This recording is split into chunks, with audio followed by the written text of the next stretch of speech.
മാണിക്കപ്പറമ്പിലെ 2 യുവാക്കളുടെ ജീവൻ അപകടത്തിലാണ്. ആ വീഡിയോ നിങ്ങളുടെ ഫോണിലേക്ക് വന്നിട്ടുണ്ടെങ്കിൽ ആ വീഡിയോ നിങ്ങളൊന്ന് ഷെയർ ചെയ്യണം നിങ്ങളുടെ കോൺടാക്ട്സിൽ. ഓക്കെ, അപ്പൊ ഇതിന്റെ ഒരു ചാരിറ്റി വീഡിയോ ഉണ്ട്, നിങ്ങൾ എല്ലാവരും ഒന്ന് ഷെയർ ചെയ്യണം. അപ്പൊ നിങ്ങളുടെ ഫോണിലേക്ക് ആ വീഡിയോ വന്നാൽ ആ വീഡിയോ ഒന്ന് ഷെയർ ചെയ്തിട്ട് സഹായിക്കും. നിങ്ങളുടെ ഫോണിലേക്ക് ആ വീഡിയോ വന്നാൽ ആ വീഡിയോ ഒന്ന് ഷെയർ ചെയ്ത് നിങ്ങളുടെ ഫോണിലേക്ക് ആ വീഡിയോ വന്നാൽ ആ വീഡിയോ ഒന്ന് ഷെയർ ചെയ്ത് സഹായിക്കും. ഫോണിലേക്ക് വന്നാൽ ആ വീഡിയോ ഒന്ന് ഷെയർ ചെയ്തിട്ട് സഹായിക്കണം. നിങ്ങളുടെ ഫോണിലേക്ക് വന്നാൽ ആ വീഡിയോ ഒന്ന് ഷെയർ ചെയ്ത് സഹായിക്കണം. വീഡിയോ ഒന്ന് ഷെയർ ചെയ്ത് സഹായിക്കണം കേട്ടോ. മാക്സിമം ആളുകളൊക്കെ ഒന്ന് ഷെയർ ചെയ്ത് സഹായിക്കാൻ വേണ്ടി നമ്മളൊരു ചാരിറ്റി വീഡിയോ ചെയ്തിട്ടുണ്ട്. അത് നിങ്ങളുടെ ഫോണിലേക്ക് വന്നാൽ ആ വീഡിയോ ഒന്ന് മാക്സിമം ആളുകൾ ഷെയർ ചെയ്തൊന്ന് സഹായിക്കും. 2 ജീവൻ രക്ഷപ്പെടുത്താൻ അവസാന പ്രതീക്ഷയോടുകൂടി ഇറങ്ങിയതാണ്. ഈ 200 രൂപ ചാലഞ്ച് വീഡിയോയിൽ നിങ്ങൾ പങ്കാളിയാണ്. ആ വീഡിയോ നിങ്ങളുടെ ഫോണിലേക്ക് വന്ന് എല്ലാവരിലേക്കും ഒന്ന് ഷെയർ ചെയ്യണം, ആ ജീവൻ രക്ഷപ്പെടുത്താൻ വേണ്ടി. ഒരു 200 രൂപ ചാലഞ്ച് വീഡിയോ, ആ വീഡിയോ നിങ്ങളുടെ ഫോണിലേക്ക് വന്നാൽ എല്ലാവരിലേക്കും ഒന്ന് ഷെയർ ചെയ്ത് സഹായിക്കണം. നിങ്ങളുടെ കോൺടാക്ട്സുകളിലൊക്കെ നിങ്ങൾ എല്ലാവരിലേക്കും ഒന്ന് ഷെയർ ചെയ്യണം. ആ വീഡിയോ എല്ലാവരിലേക്കും ഒന്ന് ഷെയർ ചെയ്യണം. മാണിക്കപ്പറമ്പിലെ 2 യുവാക്കളുടെ ജീവൻ അപകടത്തിലാണ്.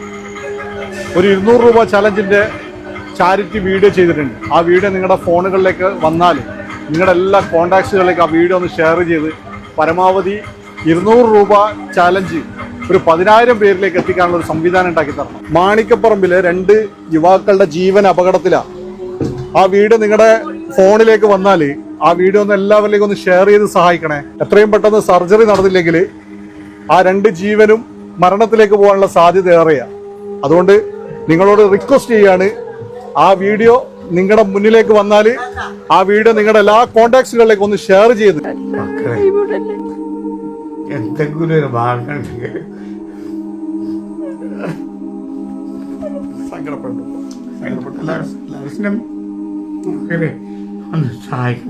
എല്ലാവരും സഹായിക്കും. നിങ്ങൾ സങ്കടപ്പെടാതിരിക്കട്ടോ. ഇപ്പൊ പറഞ്ഞത് എന്റെ ഭാര്യയാണെങ്കിലും മരണപ്പെട്ടു, എന്റെ മകനും ഈ ഒരു അവസ്ഥയിൽ ഞങ്ങളെ കൈവിടല്ലേ എന്ന് പറഞ്ഞ് ഈ ഉമ്മ വളരെ വേദനയോടുകൂടി നമ്മളോട് സഹായിക്കും. ഇല്ല, നിങ്ങൾ എന്തിനാ സങ്കടപ്പെടുന്നത്? ഈ പുണ്യനാളിൽ നിങ്ങൾ നിങ്ങളെ മോന്റെ വേദന പറയുമ്പോൾ കാണുന്ന ആളുകൾ സഹായിക്കും കേട്ടാ. നിങ്ങളെ കൊണ്ടാവുന്ന പോലെ നിങ്ങളൊരു കിഡ്നി കൊടുത്ത് നിങ്ങളെ മോനെ രക്ഷിക്കാൻ ശ്രമിച്ചില്ലേ? നിങ്ങൾ ആരും ഈ സങ്കടം കാണാതെ പോലെ പ്രിയപ്പെട്ടവരെ, പറ്റുന്ന സഹായങ്ങൾ ചെയ്ത് ഈ വീഡിയോ മാക്സിമം ആളുകളിലേക്ക് ഒന്ന് ഷെയർ ചെയ്യണം. ഈ ഉമ്മ ഈ പുണ്യനാളിൽ നമ്മളോട് കരഞ്ഞുകൊണ്ട് പറയുന്നത്, ഒരു തവണ ഞാൻ എന്റെ മോന്റെ ജീവൻ രക്ഷിക്കാൻ വേണ്ടി കിഡ്നി നൽകി, പക്ഷെ നിർഭാഗ്യവശാൽ ആ കിഡ്നി ഫെയിലായി. വീണ്ടും എന്റെ മോന് ഡയാലിസിസിലേക്ക് പോയി. ശാരീരിക ബുദ്ധിമുട്ടുകൾ വർദ്ധിച്ചു വന്ന് എന്റെ മോന്റെ സങ്കടം എനിക്ക് കാണാൻ സാധിക്കുന്നില്ല. ഒരു നേരം പോലും ദാഹം മാറി വെള്ളം കുടിക്കാൻ സാധിക്കാതെ എന്റെ മോൻ അനുഭവിക്കുന്ന വേദന എനിക്ക് പറയാൻ സാധിക്കുന്നില്ല. എന്റെ മോന്റെ വേദന കണ്ട്, എന്റെ മോന്റെ സങ്കടം കണ്ട്, എന്റെ മോന്റെ ആ ഒരു രോഗത്തിന്റെ കാഠിന്യം കണ്ടിട്ടാണ് പ്രിയപ്പെട്ടവരെ ഞങ്ങളുടെ അവസാന പ്രതീക്ഷയോടുകൂടി ഗതികേട് കൊണ്ടാണ് നിങ്ങളുടെ മുന്നിൽ വന്ന് കൈനീട്ടുന്നതെന്ന് പറഞ്ഞ് ഈ ഉമ്മ കരഞ്ഞുകൊണ്ട് നമ്മളോട് ആ സങ്കടം പറയുമ്പോൾ ആ സങ്കട വാക്കുകൾ, ആ വേദന നമ്മൾ ആരും തട്ടിമാറ്റി പോകല്ലേ. പറ്റുന്ന സഹായങ്ങൾ ചെയ്ത് ഈ പുണ്യനാളിൽ പരമാവധി ആളുകളിലേക്ക് ഈ വീഡിയോ എത്തിച്ച് ചെറുതും വലുതുമായ സഹായങ്ങൾ നിങ്ങൾ ചെയ്താൽ വളരെ വേദനയോട് കൂടിയിട്ടുള്ള വളരെ അത്യാസന്ന നിലയിലുള്ള 2 ജീവനുകൾ നമുക്ക് രക്ഷിക്കാൻ സാധിക്കും. ആ 2 ജീവൻ രക്ഷപ്പെടുത്തണമെങ്കിൽ, ആ 2 ജീവൻ നമുക്ക് രക്ഷപ്പെടുത്താൻ സാധിക്കണമെങ്കിൽ അകമഴിഞ്ഞ ലോകമെമ്പാടുമുള്ള മലയാളി സൗഹൃദങ്ങളെ നിങ്ങളുടെ സഹായവും സഹകരണവും സപ്പോർട്ടും പ്രാർത്ഥനയും ഉണ്ടെങ്കിൽ മാത്രമേ സാധിക്കുള്ളൂ.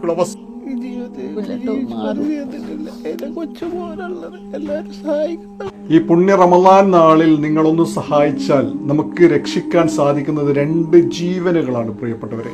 പ്രവാസിയായ മുഹമ്മദ് റിയാസും ഷൈജലും വൃക്കകളും തകരാറിലായി വളരെ ഗുരുതരാവസ്ഥയിലാണ്. എത്രയും പെട്ടെന്ന് വൃക്ക മാറ്റിവെച്ചില്ലെങ്കിൽ ജീവന് പോലും അപായം സംഭവിക്കാനുള്ള സാധ്യതയേറെയാണെന്നാണ് ഡോക്ടർമാർ അറിയിച്ചിട്ടുള്ളത്.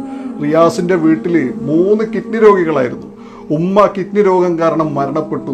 റിയാസിന്റെ പ്രിയപ്പെട്ട പിതാവിനും കിഡ്നി രോഗം പിടിപെട്ട് ഡയാലിസിസിന് പോലും യാതൊരു മാർഗവുമില്ലാതെ വളരെ ദുരിതം അനുഭവിക്കുന്ന ഒരു കുടുംബമാണ്.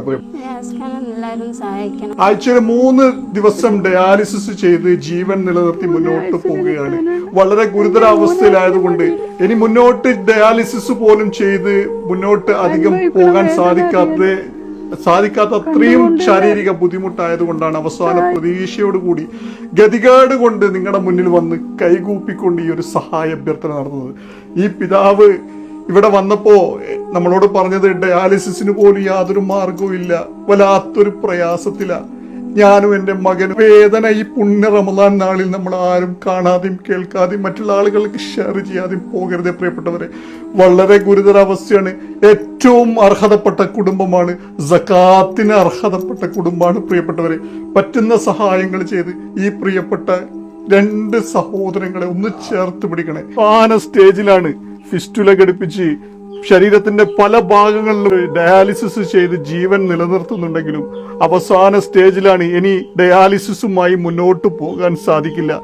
വളരെ എമർജൻസിയായി കിഡ്നി മാറ്റി വെച്ചാൽ മാത്രമേ ഈ ജീവൻ നിലനിർത്താൻ സാധിക്കൂ എന്ന് ഡോക്ടർമാർ വിധി എഴുതിയാൽ പിന്നെ ഒരു നാട് മുഴുവൻ ഒറ്റക്കെട്ടായി വലിയ രീതിയിലുള്ള പരിശ്രമത്തോടു കൂടി നാടും നാട്ടുകാരും ചേർന്ന് പരമാവധി സഹായം സമാഹരിച്ചു.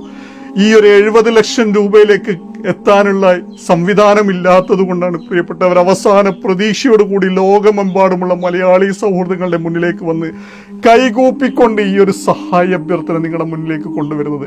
പ്രിയപ്പെട്ടവരെ, നിങ്ങളെല്ലാവരും ഒന്ന് സഹായിച്ച് ഈ 2 ജീവനുകളും രക്ഷപ്പെടുത്താനുള്ള ഒരു സംവിധാനം ഉണ്ടാക്കി തരണമെന്ന് ഈ പുണ്യ റമദാൻ നാളിൽ നിങ്ങളോടൊക്കെ അഭ്യർത്ഥിക്കുകയാണ്.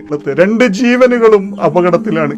കരയണ്ട, മോനൊന്നും സംഭവിക്കൂല കേട്ടാ. കരയില്ല കരയില്ല കരയില്ല കരയിലുമ്മ കരയില്ല. അസ്സലാമു അലൈക്കും, എല്ലാവർക്കും നമസ്കാരം. അമർഷാനാണ്. പ്രിയപ്പെട്ടവരെ, ഞാനിപ്പോൾ ഉള്ളത് പാലക്കാട് ജില്ലയിലെ തച്ചനാട്ടുകര മാണിക്കപ്പറമ്പ് പ്രദേശത്ത് താമസിക്കും